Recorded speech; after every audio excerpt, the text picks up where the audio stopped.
بکری بہت بے فکری سے ادھر ادھر گھوم رہی تھی۔ ایک کوے کو بہت حیرت ہوئی اور وہ بکری سے پوچھنے لگی، تمہیں کسی سے خوف کیوں نہیں ہے؟ بکری نے کہا، بھائی، میری بے فکری کا سبب یہ ہے کہ کچھ عرصہ پہلے ایک شیرنی اپنے 2 چھوٹے بچے چھوڑ کر مر گئی تھی۔ میں نے ان پہ ترس کھا کر اپنے دودھ پہ پال کر انہیں پروان چڑھایا۔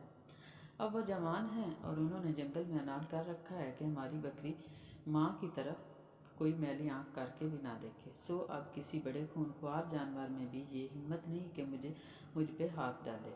کسی چھوٹے موٹے جانور کا ذکر کیا؟ کوے نے سوچا، کاش مجھے بھی ایسی نیکی کرنے کا موقع ملے اور پرندوں کی دنیا میں مجھ پہ بھی احترام حاصل ہو جائے۔ وہ یہی سوچتا ہوا اڑتا جا رہا تھا کہ اس نے نیچے دریا میں ایک چوہے کو ڈبکیاں کھاتے دیکھا۔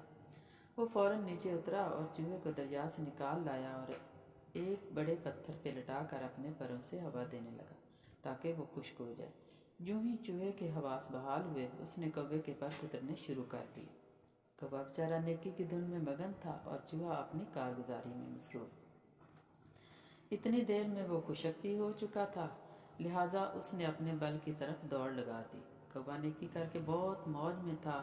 اسی موج میں اس نے لمبی اڑان بھرنے کی کوشش کی، مگر منہ کے بل زمین پہ آ پڑا اور اڑنے سے معذور ہو کر زمین پہ ہی اچھلنے اور گھسیٹنے لگا۔